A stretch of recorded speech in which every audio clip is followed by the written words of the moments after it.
Obrigado, Senhor. Obrigado, obrigado, obrigado, Senhor. Tu és bom em todo tempo, mas como é bom experimentar a manifestação da Tua bondade. A permissão de entrarmos nesse lugar antes inacessível, hoje exposto, por causa do sacrifício do Teu Filho na cruz. Obrigado pelo acesso que o Senhor nos deu, Senhor. Obrigado pela graça de podermos ouvir a Tua voz. Eu te peço que o Senhor nos dê um coração pronto a obedecer aquilo que o Senhor diz. Eu chamo a existência uma igreja atenta a cada palavra que sai da Tua boca, que flui de acordo com a Tua vontade, no tempo certo, até que não precise se levantar uma outra geração no nosso lugar, mas que seja nossa a cumprir a Tua vontade. Nós te agradecemos por esse tempo que o Senhor permitiu a gente estar junto, como congregação. Eu oro para que a gente continue te adorando enquanto a Tua palavra é ministrada.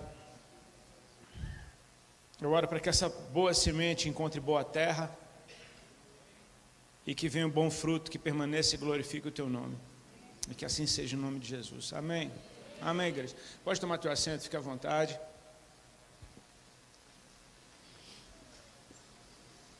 Tem uma palavra que está queimando no meu coração há algum tempo. E num devocional no começo desse ano, isso começou a gritar bem alto dentro de mim. Eu creio que a gente está vivendo um tempo muito especial. Tempos desafiadores são especiais, amém? A pressão alguma foi capaz de parar a igreja de Cristo na face da terra em nenhum momento da história, porque a igreja é de Cristo. Ele prometeu para Pedro: eu edifico a minha igreja. Ele falou: eu edifico a minha igreja, amém? Não pode vir o que vier contra a igreja de Jesus. Ela é de Jesus, é Ele que edifica a sua igreja. Períodos desafiadores, eles são especiais porque eles extraem de nós uma devoção maior, uma atenção maior, até uma prontidão maior em botar em prática aquilo que a gente está ouvindo da parte do céu. E esse ano de 2022, ele é muito peculiar, ano de eleição. A gente sabe que nunca é um ano tranquilo, ainda mais num país polarizado como o nosso, dividido como o nosso, sendo que o ministério de Cristo é o da reconciliação. Então a gente tem um desafio muito grande como igreja de ser fiéis aos nossos princípios e ao mesmo tempo continuar exercendo o ministério de Cristo, que é o da reconciliação, amém? Eu oro para que você exerça a sua cidadania nesse ano, mas que você se lembre que nós já temos um governo, amém? E ele é do alto, ele não tem fim, ele é paz, justiça e alegria. Ele é o que todo mundo sempre quis, é o que todo mundo sempre sonhou, mas nem todos têm a revelação disso. Então você que vive debaixo desse governo, de um rei justo, santo, manso e humilde, que a gente possa deixar uma marca dele na face da terra, amém? Que seja um ano de grandes surpresas.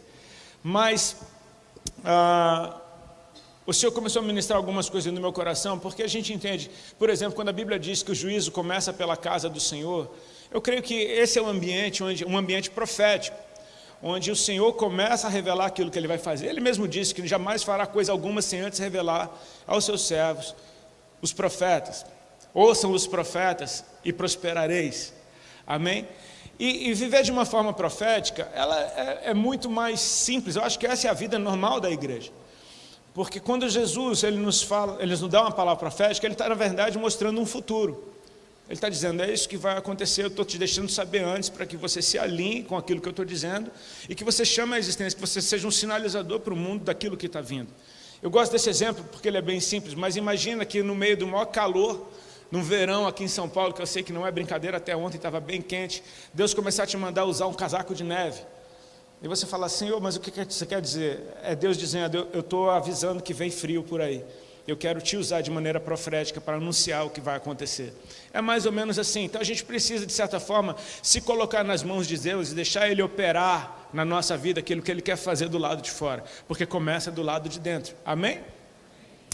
E o Senhor me trouxe essa mensagem, ela está no Evangelho de Lucas, por favor, abre a tua Bíblia, Evangelho de Lucas, capítulo 5, a partir do verso 17. Esse é o texto que a gente vai estar lendo nessa noite. Eu oro para que faça sentido. É uma passagem muito clássica da Bíblia, eu amo os clássicos da Bíblia. Mas o Senhor começou a apontar algumas coisas para mim nesse texto que eu julgo serem válidas para a gente estar compartilhando debaixo desse tema. Aliás, eu percebi que é o mês da harmonia, em março, né? Então, glória a Deus, eu acho que está fazendo sentido. Deus não me deixou na roubada, né? Mas Lucas 5, a partir do verso 17, diz assim: No outro dia, quando Jesus ministrava, estavam sentados ali fariseus e professores da lei, vindos de todos os povoados da Galiléia, da Judéia e de Jerusalém. E ele tinha o poder de Deus para realizar curas. Chegaram então uns homens trazendo um paralítico numa maca e tentaram fazê-lo entrar na casa, a fim de apresentá-lo perante Jesus. Não tendo sucesso nessa tentativa, devido à grande multidão aglomerada, subiram ao terraço e o baixaram em sua maca através de uma abertura no teto, até o meio da multidão, bem diante de Jesus. Observando a fé que aqueles homens demonstravam, Jesus declarou: Homem, os teus pecados estão perdoados. Diante disso, os escribas e os fariseus começaram a cogitar: Quem é esse que profere blasfêmias? Quem tem poder de perdoar pecados, a não ser somente Deus? Jesus, entretanto, tendo pleno discernimento do que estavam pensando, questionou-lhes: Que censurais em vossos corações? O que é mais fácil declarar? Os teus pecados estão perdoados? Ou levanta-te e anda? Todavia, para que vos certifiqueis de que o Filho do Homem tem na terra autoridade para perdoar pecados, dirigindo-se ao paralítico, declarou: Eu te ordeno, levanta-te, pega a tua maca e vai para casa.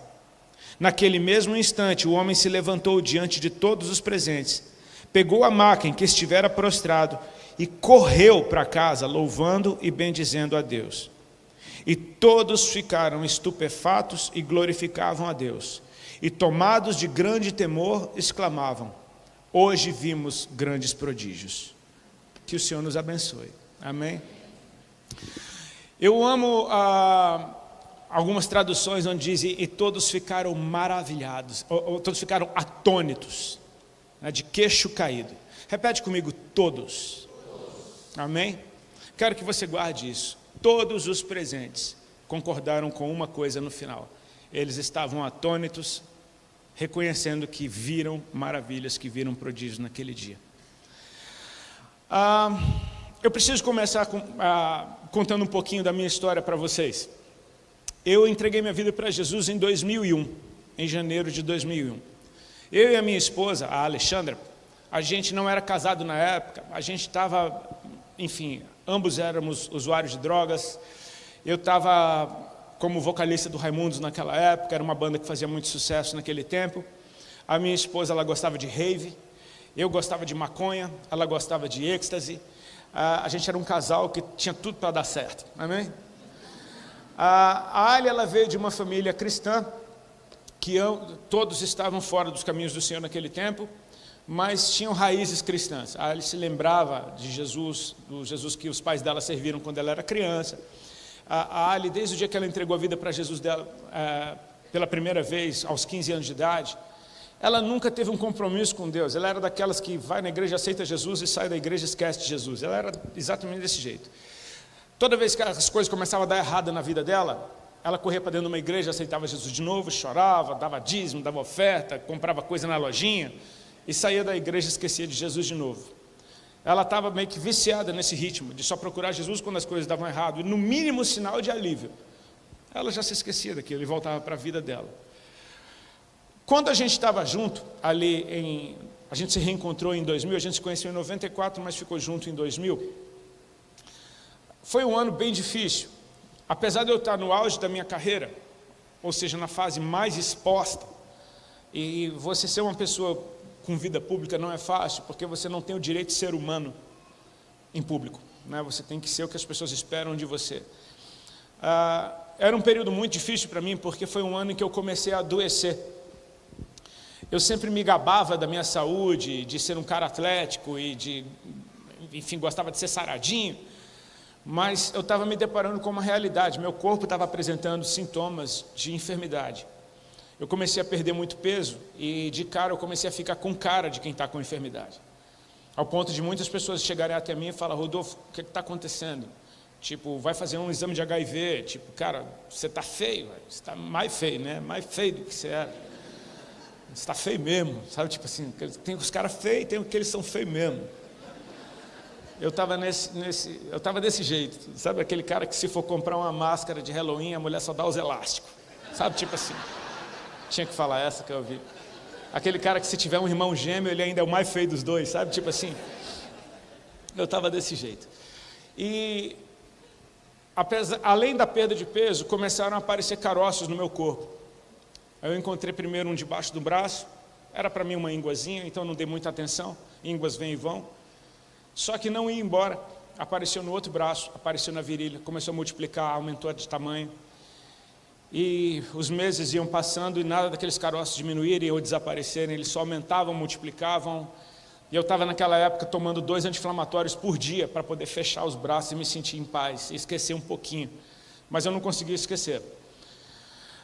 E eu e a Ali, a gente numa crise terrível dentro de relacionamento, dentro de casa, a gente querendo viver como casado sem ser, é terrível porque você está debaixo, você está entrando numa atmosfera em que você precisa da cobertura e da bênção de Deus para viver dessa forma. E se você não está, você vai tomar pau no mundo espiritual. Literalmente, aquilo que era um sonho da gente ficar junto, ele estava virando um pesadelo, a gente brigando muito, eu cheguei a mandá-la embora de casa algumas vezes. Enfim, a nossa vida estava bem complicada. E nesse cenário terrível, a Alice se lembrou de Jesus, como ela fez a vida inteira. Na hora que estava dando tudo errado, ela lembrava de Cristo. Então, ela tinha uma Bíblia, que ela andava com essa Bíblia. Não andava para todo lado, mas todas as cidades que ela foi morar, ela sempre levava com a mudança dela essa Bíblia. Era uma Bíblia que a pastora que havia pastoreado os pais dela, lá em Caxias do Sul, tinha dado para ela. E essa pastora colocou o telefone na Bíblia. A Alexandra abriu essa Bíblia no meio do desespero e ligou naquele número, e ainda era o telefone da pastora. E a pastora foi bem direta e falou: filha, a última vez que eu te vi você estava horrível, e se você continuar desse jeito você vai morrer. Eu gosto desse evangelismo que é pura graça. Direto e reto, fala a verdade. Você vai precisar tomar uma atitude, Jesus está te chamando faz tempo. E a Alexandra estava completamente quebrantada e ela decidiu sim buscar Deus. Essa pastora lá de Caxias do Sul, a gente morava aqui em São Paulo na época, deu o telefone de uma pastora amiga dela de São Paulo, que começou aos poucos a orar com a Ali, acompanhar ela. E essa pastora tinha um grupo de intercessão, que eram senhoras, muitas da Zona Leste, ali da Vila Carrão, e eram assembleianas roxas assim, e começaram a então acompanhar a Ali, dar esse suporte de oração para a Ali. Quanto mais a Ali buscava, mais terrível eu ficava. Tipo, eu falei: isso é o cúmulo, você está querendo virar crente agora para dar uma de santa. Enfim, eu não gostava de nada de igreja, eu era do punk rock, então eu não gostava de nada, não gostava de ninguém, enfim, muito menos de Bíblia, de crente, pastor, igreja. Eu estava em desespero, mas eu não conseguia tomar alguma atitude para a minha vida mudar, mesmo porque eu sou filho de pai e mãe médicos. Então, assim, eu nem para os meus pais eu contei o que eu estava passando, porque eu sabia que se eles soubessem, eles iam me mandar fazer um exame, e se eu fizesse o exame, eu ia saber o que eu tinha. Se eu soubesse o que eu tinha, eu ia ter que assumir que estava doente. Por enquanto, eu estava simplesmente achando que aquilo era uma viagem na minha cabeça, que, enfim, aquele perda de peso era um detalhe, que aquele monte de caroço que não desaparecia também, enfim. Covardemente, eu aceitei simplesmente morrer sem saber do que, para não viver como um doente. Isso era vaidade pura.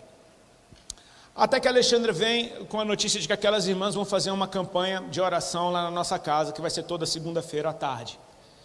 E eu fugi dessas reuniões, porque eu falei: cara, eu não quero estar perto dos crentes, eu vou sair. Eu ia para qualquer canto, fliperama, casa de algum amigo meu, ia para a praia, mas não ficava em casa nessas reuniões. Fugi da primeira, da segunda e da terceira. Na quarta eu esqueci que as irmãs iam. Depois do almoço eu sempre fumava. Eu fumava o dia inteiro, na verdade, mas depois do almoço eu era religioso. E quando as irmãs chegaram, eu esqueci que elas vinham, a casa estava toda enfumaçada de bagulho, eu falei: cara... E a primeira reunião da qual eu participei, ela estava com aquele aroma suave na casa. Chegaram aquelas irmãs, eram umas quatro, 4 delas mais ou menos, assembleianas clássicas assim. E chegaram super quietinhas, com a Bíblia debaixo do braço, a bolsa debaixo do outro braço. A paz do Senhor, irmão, tudo quietinho, falando super educadinhas. Sentaram, trouxe uma água para elas. E eu querendo dar uma de legal, fiquei ali. Enfim, estou recebendo gente em casa, um mínimo de educação. Elas conversaram um pouquinho, daqui a pouco elas falaram, vamos louvar um hino. Para um cara que nunca pisou numa igreja, louvar um hino é tipo, o que é isso? Não, eu não sabia o que era aquilo. Elas sacaram então aqueles livrinhos, a APA cristã, falaram o número de um hino e começaram a cantar. E elas não eram boas cantoras, amém? Nem um pouco. Cantava cada uma num tom, e os hinos eram enormes. Elas cantaram uns 4. E por que eu estou falando isso? Porque louvor não era o forte delas. Amém? Não era a arma delas, não era louvor. Depois de louvarem alguns hinos, uma delas falou, vamos abrir a palavra. E abriram a Bíblia. E caiu no cego de Jericó. Foi a primeira palavra que pregaram para mim, foi o cego de Jericó. Pregaram não, leram. A irmã que leu, eu percebi que assim, ela não deve ter tido acesso a estudos, e eu falo isso com respeito, porque minha família é toda do sertão da Paraíba. Eu tenho meu bisavô, ele chegou a ser senador e sendo completamente analfabeto. Então, assim, era uma realidade. Eu vi que ela lia com dificuldade. E depois de ler, ela simplesmente fechou a Bíblia. Ela não pregou. Então, eu percebi também que pregação não era o forte delas. Não era. Até que elas falaram, agora vamos orar. E aí, chegaram à mesa da sala para o lado. E eu me lembro que uma só precisou começar, que de repente a outra deu uma sapatada no chão. E foi aquele fogo, e aí finalmente eu vi qual era a área em que elas eram ninjas. Oração, amém? Elas oravam como ninguém. Saíram orando pela casa, marchando, guerreando, dando espadada. Eu fiquei morrendo de medo, porque de uma hora para outra, se coloca na minha situação, tem um monte de senhora que é a cara das minhas parentes lá do sertão. Tudo quietinha. De repente estão todas pulando, correndo, rodando, gritando em línguas que eu não entendo. Pela casa. Eu fiquei em pânico, fiquei encostado na parede falando, o que está acontecendo? Ficou todo mundo louco de uma hora para outra. E foi engraçado, porque no meio daquela gritaria delas, e eu encostado na parede morrendo de medo, sem a menor conversa antes, uma delas chegou direto e ela já estava com a voz transformada. Ela falou, ô irmão, já aceitou Jesus? Evangelismo, graça pura. Eu falei, já. Porque eu não sabia o que isso significava, em primeiro lugar. E segundo, eu estava morrendo de medo, eu não vou falar. Eu não vou falar nada aqui. Nisso a Alexandra falou, quando? Me denunciou. E aí, a irmã entendeu o que estava acontecendo. Ela falou, o irmão quer aceitar Jesus? Eu falei, quero. E foi assim que eu entreguei minha vida para Jesus, irmão. Com medo das irmãs. Deus tem senso de humor. Deus tem senso de humor, amém? Se eu fosse fazer um filme, inventar uma história para mim, seria bem mais legal. Eu diria então que eu chorei, que eu senti alguma coisa, que então a fé rasgou o meu coração e eu não consegui me controlar e me entreguei para Cristo. A verdade é, eu estava com medo das irmãs, eu queria que elas fossem embora. E eu aceitei Jesus assim. Deus é tão grande que eu estou aqui até hoje. Ele pegou uma oração dessa para Ele. Ele pegou uma vida dessa, entrega desse jeito para Ele. Porque aquele negócio, a conversão não é um raio que cai, ela é um processo. E começou-se então um processo na minha vida. Quando as irmãs foram embora, eu imitei elas pulando, imitei elas gritando, enrolei um baseado desse tamanho, que eu estava desesperado para fumar. Eu não estava crente, mas alguma coisa já foi ativada ali em mim. E eu lembro que naquela semana uma delas ligou lá em casa, eu achei que ela queria falar com a Ari, mas ela queria falar comigo. E foi a primeira vez que eu recebi uma palavra de conhecimento a respeito da minha vida. E ela me dizendo o que Deus tinha falado para ela sobre mim. enquanto ela orava.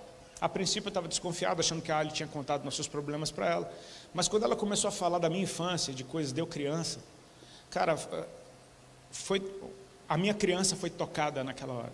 Você consegue perceber isso, que Deus, Ele é o Deus do impossível? Eu não posso voltar no tempo, você não pode. Deus faz o que Ele quer. Ele é o eterno. Ele vai lá no teu passado, corta um negocinho ali, te ajeita ali para você hoje ser livre. Deus não tem problema com nada, amém? Nada é problema para Ele. Ele é o todo-poderoso, Ele pode fazer qualquer coisa que Ele quiser. Enquanto aquela mulher me entregava um recado da parte de Deus sobre eu criança, eu comecei a chorar como uma criança. E eu senti que alguma coisa começou a mudar dentro de mim naquele telefonema no meio da tarde, que foi suficiente para na próxima segunda-feira eu não querer fugir. Eu fiquei de boa, eu sabia que elas iam, eu decidi ficar.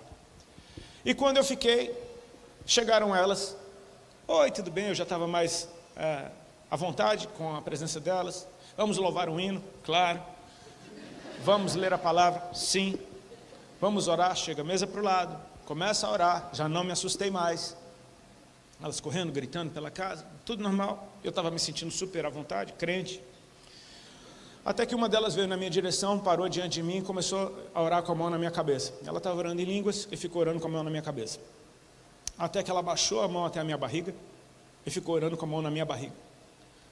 Então, depois de uns instantes orando, ela simplesmente me deu um recado. Eu já contei minha história tantas vezes que eu gosto das vírgulas. Ela disse assim: irmão Rodolfo, o Senhor Jesus está mandando eu te dizer que nessa tarde Ele está te curando de um câncer no estômago, para você saber que Ele é Deus, que Ele te ama e que Ele tem uma obra na tua vida. Presta atenção nisso. Eu estou te curando de um câncer no estômago para que você saiba que Ele é Deus, Ele te ama e Ele tem uma obra na tua vida. Guardou isso para que você saiba o que é que Deus estava fazendo aquilo tudo? Para eu saber. Porque depois que você souber, aí é contigo. Amém? Depois que você sabe, é contigo. Quando você souber, então a resposta que você vai dar é para lá que a tua vida vai. E eu me lembro que quando eu ouvi isso da parte daquela irmã, eu estava de olho fechado recebendo a oração, eu senti uma ponta de alegria dentro de mim, mas ao mesmo tempo uma grande confusão dentro da minha cabeça, porque eu pensava, ao mesmo tempo que eu pensava, cara, eu só tenho 27 anos de idade, como assim um câncer de estômago? Quem é essa mulher? Ela não me conhece, que papo é esse? Só que aí do outro lado vem uma outra voz, que hoje eu sei, era o Espírito Santo. Eu não o conhecia, eu não sabia ouvir a voz dele, mas Deus sempre falou. Amém? A gente que não ouvia. Aí quando é que Deus vai falar comigo? Filho, Ele fala contigo. Sempre. É você que não ouve. Quando você começar a ouvir, você vai perceber que Deus sempre falou contigo. É como aquela mulher na beira do poço de Samaria. Ela começa a conversar com um homem judeu na beira do poço, o assunto é água, daqui a pouco ela quer a água dele, daqui a pouco ele fala do marido dela que não é o marido dela, e termina ela dizendo, eu sei que quando o Messias vier vai nos ensinar todas as coisas. E ele diz, eu sou, eu que falo contigo. Ou seja, eu já estou falando contigo faz tempo, mas agora você sabe. Mais ou menos assim. Então eu ficava com aquela confusão, porque eu ficava pensando, como assim câncer de estômago, só tenho 27 anos? Por outro lado, eu comecei a pensar, cara, você tem uma dor de estômago há 2 anos, que não passa, uma queimação, um desconforto. Você tem um monte de caroço espalhado pelo corpo há mais de 9 meses, você está perdendo peso há muito tempo, e de repente começam a vir muitas informações do tipo, seu avô por parte de mãe morreu de câncer de estômago, 2 tios, filhos desse avô, morreram de câncer de estômago, está na tua família. E de repente aquilo começa a fazer todo sentido. E eu simplesmente aceitei a notícia que Jesus estava me dando. Naquela tarde, eu me lembro que enquanto elas oravam para ir embora, eu fiquei soprando, que nem um doido, até sair todo o ar do meu pulmão. E eu comecei a me perguntar, por que eu estou fazendo isso? Era meio que involuntário. E aquele entendimento dentro de mim começa a me falar, está saindo de você. E aí eu percebi que meu estômago não estava doendo. E não doeu mais desde então. Aquilo foi numa segunda-feira, passou a terça, a quarta-feira. Na quinta-feira pela manhã, tomei banho. E quando eu fui passar desodorante, que eu tinha que passar com muito cuidado, por causa daquele monte de caroço debaixo do braço, eu passei desodorante e não senti nada. Passei no outro e não senti nada. Comecei a apertar de leve, com cuidado, porque doía demais. Tinha mais de 10 caroços em cada braço, mais um monte na virilha, eram enormes. e vermelhos e doíam demais. Eu comecei a apertar com cuidado, daqui a pouco, cara, cadê os bichos? E comecei a apertar, cara, olhei no espelho, estava branquinho, não tinha mais nada, tinha desaparecido tudo. Então esse foi o ponto em que a minha vida, meus olhos se voltaram para Ele de uma forma, cara, ninguém precisa falar mais nada. Eu sei que Tu és Deus, que Tu me ama e que Tu tens uma obra na minha vida. Começo então a caminhar com essas irmãs, viraram minhas melhores amigas. Começo a ir para o monte com elas, a ir nas vigílias, nos cultos, começo a ir nas igrejas que elas congregavam. E as igrejas delas e o monte, as vigílias, era a cara delas, meu irmão. Era um louvor mais ou menos, uma palavra mais ou menos só lida. E tome poder, velho. Poder. Oração, palavra profética, sinais e maravilhas, e era isso. O que é que eu quero dizer com isso, com essa breve história? Breve, longuíssima história. Eu tenho um relógio olhando para mim ali, eu vou ficar de costas para ele. Eu nasci em meio ao poder de Deus. Então, eu posso passar o resto da vida sem ver mais nenhum milagre, que eu sei que o poder de Deus é real. Porque eu nasci no poder de Deus, foi o poder de Deus que me tocou. Se eu tivesse naquele dia mal em que vinha a dúvida, era só apertar debaixo do braço e me lembrar que eu não tenho mais caroço e pronto. Então, eu tinha um toque na minha carne para me provar que Ele é Deus, para me lembrar de coisas simples. Só que alguma coisa começou a mudar dentro de mim. Eu me lembro então que quando no ano seguinte, isso foi em 2001, no ano seguinte, 2002, eu mudei para Santa Catarina, que é onde eu moro até hoje. Eu mudei para a cidade de Balneário Camboriú, e lá em Camboriú, que é a cidade vizinha, tinha os Gideões Missionários da Última Hora, aquele congresso da Assembleia de Deus, o pastor Cizino. E eu me lembro de numa dessas reuniões eu ver o pastor Gesiel Gomes trazendo a palavra. Quantos conhecem o pastor Gesiel Gomes? Um presente de Deus para a igreja brasileira. Um mestre incendiado. Um homem que eu tive o prazer de, anos depois, conhecê-lo e participar de uma cruzada junto com ele por alguns dias no interior da Bahia, no interior de Minas Gerais. E cara, esse homem só tinha um assunto: Jesus, o dia inteiro. Era no almoço, na janta, no café. Ele amava ensinar a palavra de Deus. Quando eu vi, eu estava amando os mestres na igreja. Eu estava ouvindo, eu me lembro daquela reunião lá nos Gideões, e que o pastor Gesiel Gomes pregou por 2h30, cara. Incendiado. Porque a Bíblia era uma coisa dentro dele, algo que ele sempre amou, a palavra de Deus. E eu me lembro então que eu ia nas conferências que tinham lá na minha cidade, e eu me lembro de uma vez, a primeira vez que eu vi o pastor Silas Malafaia pregar. E eu fiquei fascinado com o fato daquele homem citar quase que capítulos inteiros da Bíblia sem abrir. Eu falava, cara, ele sabe a Bíblia de cor. Mas o poder que saía da boca desses homens quando a palavra de Deus era liberada. Eu comecei a me apaixonar demais pelo ensino e perceber, cara, os mestres são demais. Ou seja, eu comecei a amar o ensino da igreja. Apesar de ter nascido no poder e não ter tido muito ensino na minha raiz cristã, eu começo então a voltar o meu coração, cara, para a área do ensino, sendo que eu nunca fui um bom aluno no colégio. Não terminei 2º grau, a banda começou e eu larguei tudo. Nunca gostei de estudar. De repente eu começo a mais estudar a palavra de Deus, de repente eu começo a querer aprender mais e eu percebo, cara, Deus está mudando o meu coração. O que é que eu quero dizer isso com vocês? Quando eu comecei então a ministrar, eu e minha esposa, a gente era convidado para dar testemunho, foi logo após eu sair da banda, que é a notícia de que eu saí da banda porque virei crente no auge da banda, ficou conhecida, então muitas igrejas começaram a convidar a gente para dar testemunho. Conta a sua história, o que aconteceu. Eu começo a perceber que havia muitas divisões dentro da igreja de Jesus. Agora eu quero que você se lembre daquilo que eu falei a respeito de ano de eleição, de um país dividido, e de que Deus começa a obra pela casa dele.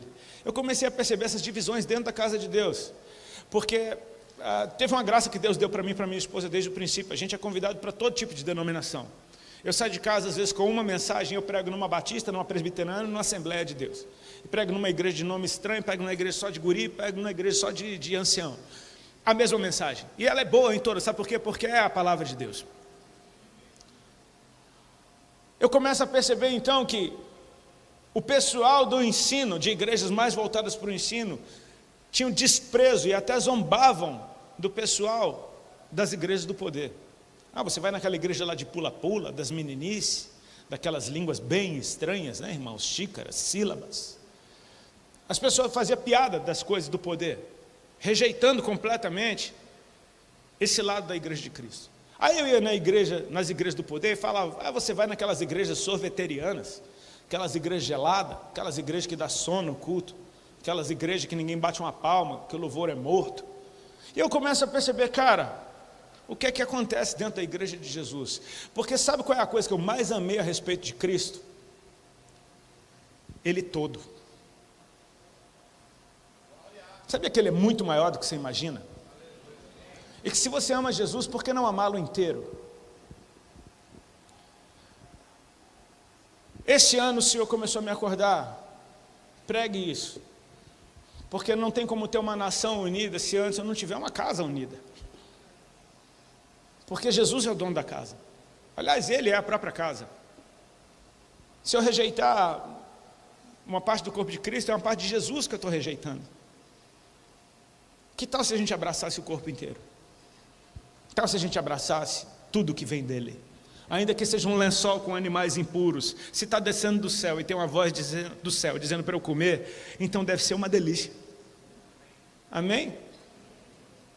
Ele constantemente vai mudar os nossos paradigmas. Amém? E eu estou nesse desafio de amar o maior número de crentes possível. Não sei se é possível, mas a gente vai. É um milagre. Amém? O texto que a gente leu, para mim, ele fala de uma reunião sem igual. E talvez ela aponte para algo que Deus está fazendo no nosso tempo. Porque Jesus estava dentro de uma casa ensinando nesse dia. E eu quero que você perceba que isso daqui não é um ambiente qualquer. Por exemplo, quando Jesus ensinava as multidões, era um monte de gente sem estudo, iletrado. Jesus olhava para aquela senhora e dizia, o reino dos céus é semelhante a uma mulher que misturou um pouco de farinha, um pouquinho de fermento, e de repente toda a massa ficou levedada. Aí eu olhava para aquele senhor com uma enxada nas costas e falava, o reino dos céus é semelhante a um homem que saiu para semear. O reino dos céus é semelhante a um homem que lança uma rede, ele devia estar olhando para o pescador, lança uma rede no mar e pega todo tipo de peixes e separa uns e outros. O reino dos céus é semelhante a isso, aquilo, um grão de mostarda, um tesouro que um homem encontrou no campo, uma pérola de imenso valor. O reino dos céus é assim, ele usava uma linguagem que você consegue entender. E eu acho lindo isso, que o Senhor respeita a minha capacidade de entender o que Ele está dizendo. Amém? Esse era o ensino que ele dava para as multidões. Só que o que está acontecendo dentro dessa casa, e provavelmente era a casa dele, porque Jesus morou em Cafarnaum, é outro nível de ensino, porque tem fariseus e mestres da lei assentados para ouvir os ensinamentos de Cristo. Então ele não está falando para gente letrada, ele está falando para gente que é doutor em Escritura. Agora você entende o que está acontecendo, o nível de ensino que está sendo liberado nessa casa, porque são mestres assentados para aprender. Cara, isso não é qualquer coisa, amém? São mestres assentados para aprender. Uma vez eu ouvi essa frase, eu achei fantástica, você só vai ter autoridade para ficar de pé e ensinar no dia que você tiver humildade para sentar e ouvir. E você percebe que o que está acontecendo aqui, tem mestres diante do mestre. Jesus ama os mestres, amém? Eu acho que o que Jesus devia estar ensinando aqui era tão poderoso, daquele tipo de ensino que você não entende nada do que ele está dizendo. Sabe, tipo, é como se fosse um professor em Harvard dando aula sobre neurociência, esses neurocirurgiões, ensinando cientistas sobre algo. Cara, um leigo fica boiando num ambiente como esse. Ou seja, repete comigo, o mais alto nível de ensino está sendo liberado aqui. Só que no mesmo verso diz, e o poder de Deus estava com ele para curar. Cara, tem poder no ensino.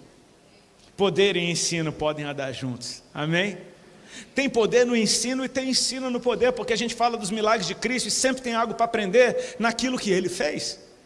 Necessariamente Ele não estava ensinando nada, mas sempre, se Jesus olhasse para você, Ele estava ensinando algo com o seu olhar. Então, tem ensino no poder e tem poder no ensino, amém? Você percebe uma casa em que poder e ensino eles andam abraçados.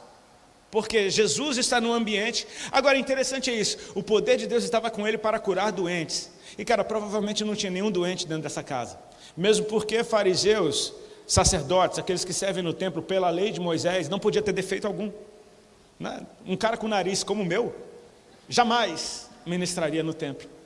Amém? Ainda bem que Jesus veio e me deu essa oportunidade. Obrigado, Senhor. Mas devia ter um ambiente só com gente perfeita.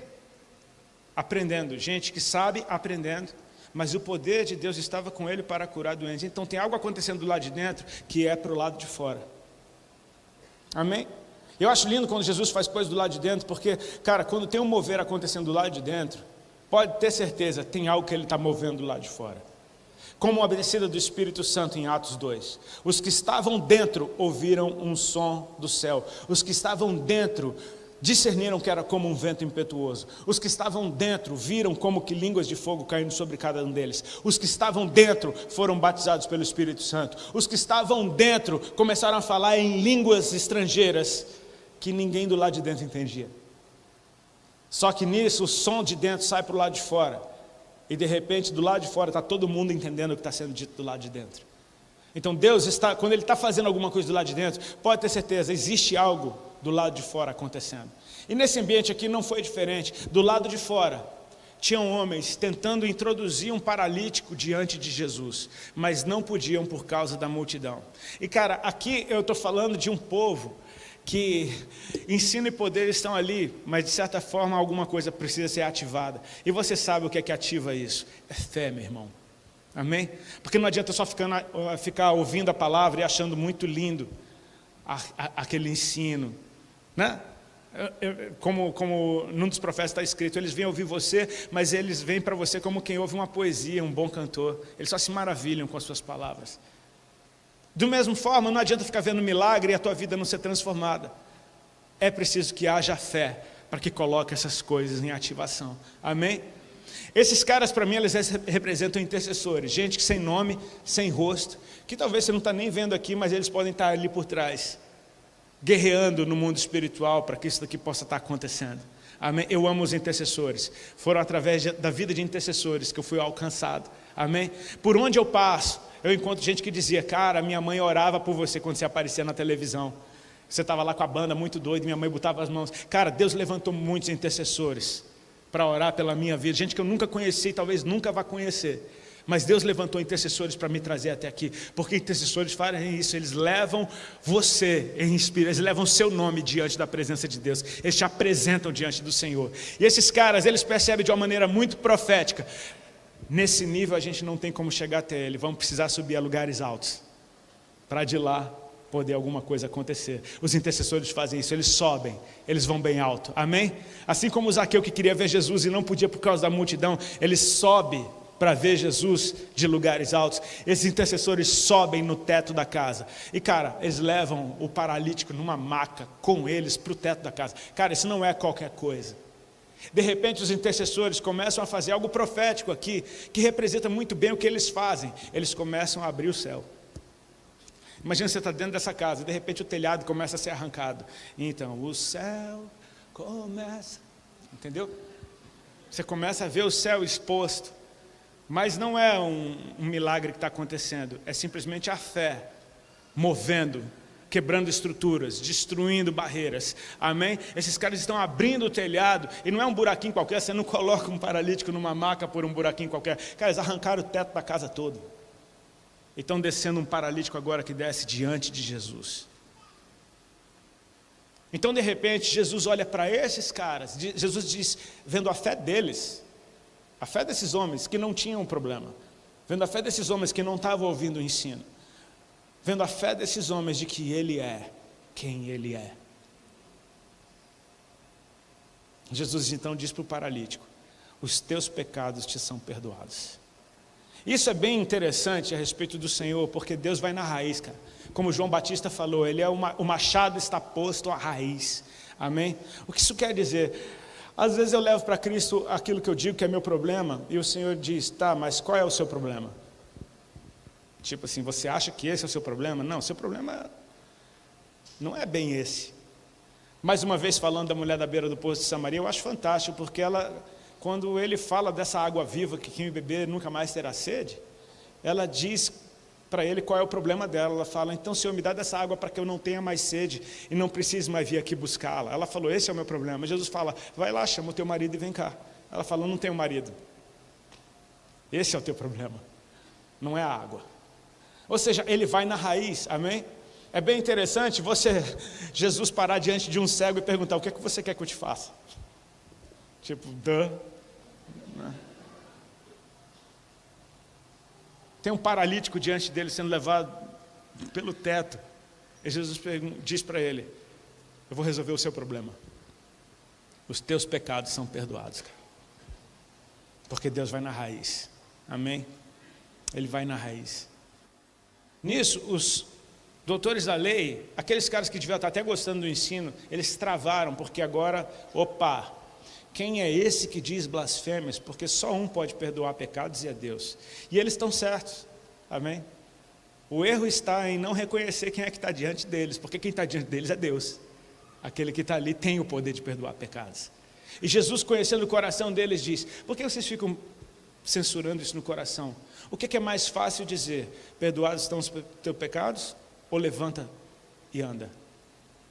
Aí Jesus vira e diz: para que vocês saibam, para que vocês saibam, para que vocês saibam que o Filho do Homem tem autoridade na terra para perdoar pecados.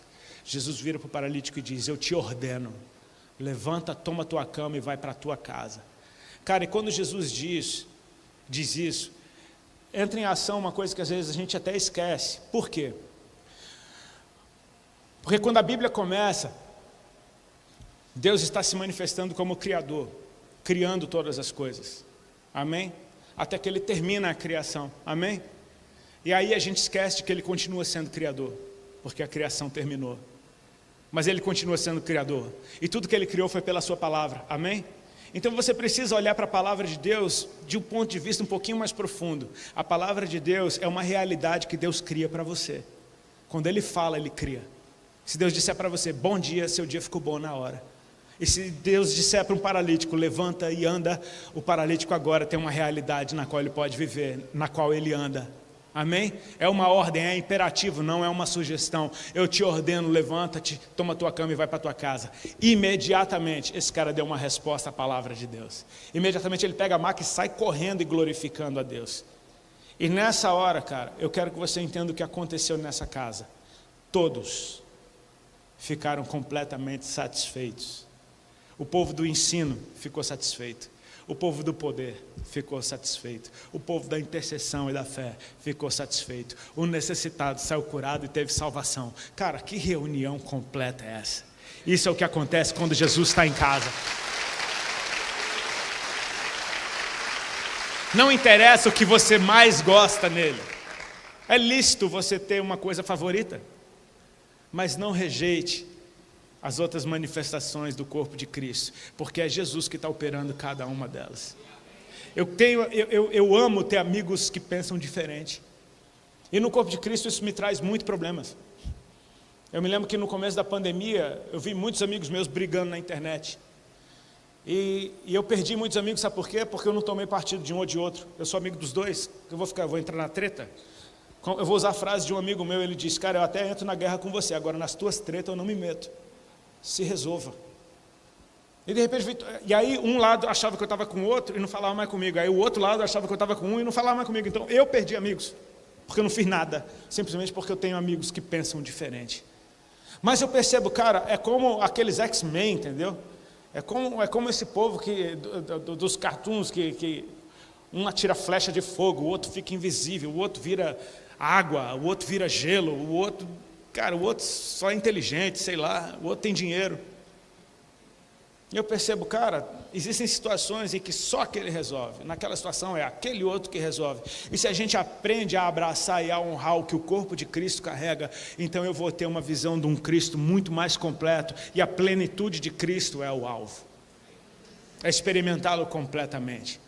Se eu tiver são, eu não preciso de uma cura, mas a cura, ela é Jesus. Se eu estiver me movendo no poder, mas não tiver ensino, eu faço besteira, minha vida não muda. Eu quero o ensino de Deus. Você está entendendo onde eu quero chegar? Nós estamos num ponto na história da igreja, na história da nossa nação, em que se a gente não aprender a derrubar as barreiras do lado de dentro, você não espera que a igreja faça isso do lado de fora. Se a gente não consegue fazer do lado de dentro, cara, do lado de fora é que não vai acontecer mesmo. E a gente vai ficar mais uma vez burramente brigando por questões que não são das coisas do alto, são das coisas dos homens. Sabe, é parar diante de um Cristo que está para subir aos céus, cara, ressurreto diante dos meus olhos, e perguntar para ele, só tem uma pergunta a mais, Senhor, uma pergunta a mais, o Senhor vai restaurar o reino de Israel ainda nesse tempo? Ou, sabe, tipo assim, é o meu candidato que vai ganhar? Jesus fala, não compete a vocês saber tempos e estações, que o Pai determinou pela sua exclusiva autoridade, mas vocês vão receber poder, ao descer sobre vós o Espírito Santo, e então vocês serão minhas testemunhas e vão transformar o mundo inteiro. Para de pensar pequeno, começa a pensar grande. Eu começo em vocês algo que só está começando, e vai além de vocês. Gerações na frente vão desfrutar da resposta que vocês deram hoje. E eu creio que o Senhor está derrubando barreiras diante de nós. Mais uma vez, meus irmãos, para terminar, eu preciso falar daquela mulher na beira do poço de Samaria. Aliás, porque afinal de contas foi uma mulher conversando com Jesus, amém? Deus deu um dom para as mulheres de conversar, que é fantástico. Eu tenho uma mulher em casa, eu sei como é que funciona. Se João 4 fosse um homem na beira do poço de Samaria, só tinha um verso. Simples assim.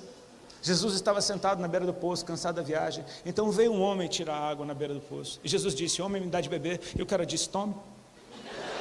Resolvido, acabou. Percebeu? Porque era uma mulher. Como tu, sendo homem judeu, pede beber a mim, que sou mulher samaritana. E a conversa é longa. Ela é longa. Amém? Isso que ela acaba de dizer para Jesus tem uma revelação bem interessante, porque logo após ela dizer, como tu, sendo homem judeu, pede beber a mim, que sou mulher samaritana, o texto continua, isso porque os judeus não se dão com os samaritanos. Amém? No meu devocional hoje eu estava lendo João ali, quando Jesus está dizendo que ele e o Pai são um, que Abraão viu ele e se alegrou, que antes que Abraão nascesse ele e os caras querendo matar ele, e aí os caras vão xingar Jesus e chamam ele, tu é um samaritano. Ou seja, samaritano e judeu não se dão. O que essa mulher está dizendo, em outras palavras, é, como é que o Senhor acabou de derrubar a barreira que havia entre nós? Como tu, sendo homem judeu, pede beber a mim, que sou mulher samaritana? Jesus quebrou a barreira, cara. Aliás, Jesus mandou os discípulos dele, judeus, entrarem em Samaria e comprar comida lá dentro, se relacionar com os samaritanos, trazer comida de samaritano para Jesus comer. Jesus não tem problema. Ele senta na mesa de pecadores, sabe por quê? Incrível, porque o Salmo 1 diz para a gente não se deter no caminho dos pecadores, não se assentar nas rodas dos carnecedores, e vem Jesus e senta no meio dos pecadores. Sabe por quê? Porque quando ele senta naquela mesa, aquela mesa é dele agora. E agora os pecadores é que deixam de ser. Amém?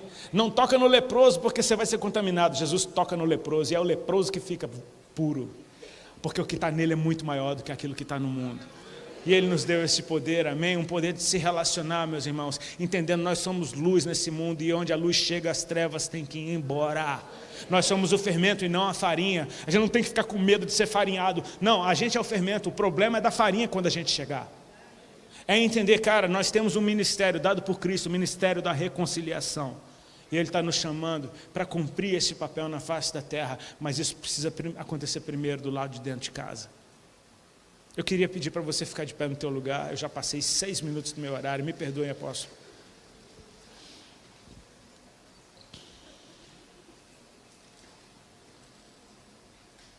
Quando a presença de Deus se manifesta, a sua identidade é revelada. Não somente a dele, mas a sua. Quem você nasceu para ser, está na pessoa de Cristo. Quem eu sou, Senhor? Qual é o meu chamado? Tenha um encontro com Cristo. Busque a presença dele. A presença de Deus vai revelar quem você é. Jesus entra na casa de Marta e Maria. Maria fica aos pés de Jesus ali, ouvir os ensinamentos. E Marta está lá fazendo, correndo atrás. Marta fica revoltada porque Maria não está ajudando ela. E ela diz para Jesus, o Senhor não se importa que eu fique aqui servindo sozinha, manda minha irmã vir me ajudar. Sabe o que é que eu entendo? Que Maria ajudou Marta a vida inteira. Só que naquele dia, a presença de Deus revelou quem ela era. Ela não é serviço, ela é contemplação, ela é adoração. E Jesus protege ela, dizendo, ela escolheu a melhor parte. Sabe qual é a melhor parte? É a dela, nele. O melhor que você pode ser em Cristo não é igual ao outro, é quem você nasceu para ser. Mas eu aprendi a amar o que o outro carrega. Eu sou músico, e eu sou amigo de muitos músicos muito melhores do que eu, que fazem músicas muito mais relevantes do que a minha. E eu aprendi a não querer competir com eles, e sim amar o fato de que tem uma geração que faz as mesmas obras muito maiores. Me alegrar porque esse é o corpo de Cristo. Quando eu me alegro com o que está acontecendo na vida do outro, cara, eu me beneficio disso também. Porque esse é o meu corpo. É me alegrar com o sucesso do meu irmão, é me alegrar com a revelação que Deus está dando para o meu irmão, é entender que tem gente que foi chamado para servir dentro, e tem gente que foi chamado para servir fora. Tem gente cujo chamado é, larga isso que você está fazendo lá de fora, e vem servir a Deus aqui dentro. E para outros, fica aí onde você está aí fora, porque Deus tem um plano estratégico no seu meio. É entender que Deus não está numa caixinha, Ele é Deus, Ele faz o que Ele quiser, do jeito que Ele quiser. E esse daí, o que é que vai acontecer com ele? Pedro pergunta para Jesus sobre João. Jesus fala, se eu quiser que esse daí viva até que eu venha, o que é que você tem com isso? Segue-me tu. Eu quero o que Deus tem para mim, mas eu quero que você tenha o que Deus tem para você. Porque com mais diferente a gente for dentro do corpo de Cristo, mais completo a gente é. Que essa casa seja apostólica, profética, com ensino pastoral e evangelístico. Porque os 5 ministérios fazem de nós um corpo integral, que carrega todas as suas propriedades. Amém? Curva a tua cabeça, fecha os teus olhos, por favor. Espírito Santo de Deus, eu te agradeço pela tua palavra, por essa casa e por aquilo que o Senhor está fazendo na face da terra. Eu oro para que o Senhor libere, Senhor, neste tempo, um entendimento de que nós precisamos aprender a honrar o que o corpo de Cristo carrega, entendendo é o seu corpo. Só existe uma cabeça, são muitos membros, mas só uma cabeça. Pai, eu te peço perdão em nome da tua igreja, na face da terra, por todas as vezes em que a gente deixou se levantar barreiras internas, como que cômodos que não se conversam, quartos fechados, portas trancadas uns para os outros, dentro da mesma casa, por não entendermos que o que o Senhor está fazendo no outro pode ser diferente do que o Senhor está fazendo em mim. Mas se é o Senhor fazendo, eu acho lindo. Se é o Senhor fazendo, eu respeito. Eu quero toda a sua manifestação, Senhor, toda a sua plenitude. Eu oro para que o Senhor nos dê um batismo de humildade, que a gente possa aprender com o próximo, naquilo que o Senhor está fazendo na vida do outro, e perceber, assim como o Senhor é completo, também é o seu corpo, também é a sua igreja. Eu oro para que o Senhor promova encontros contigo, manifestações onde, por mais diferentes que nós sejamos, todos saiam atônitos, reconhecendo, nós vimos maravilhas no dia de hoje. Tu és aquele que nos satisfaz, Tu és a presença que não pode faltar. Tu tens o que é necessário naquele momento. Tu és o pão de cada dia. O pão pode ser doce num dia, salgado no outro, mas se é o Senhor sabe o que é o melhor para a gente. Nós queremos aprender a abraçar tudo o que o Senhor é e a respeitar e reconhecer quando o Senhor se manifesta. Eu quero chamar à existência frutos de uma igreja que te enxerga, frutos de uma igreja que reconhece quando o Senhor está dentro de casa, frutos de uma igreja que respeita cada manifestação da tua parte, que o teu Espírito Santo se sinta à vontade nesse lugar, que o teu Espírito Santo se manifeste e que essa presença permaneça por gerações e gerações, até que todas as pessoas possam saber que há um Deus nos céus, que veio à terra e vai voltar.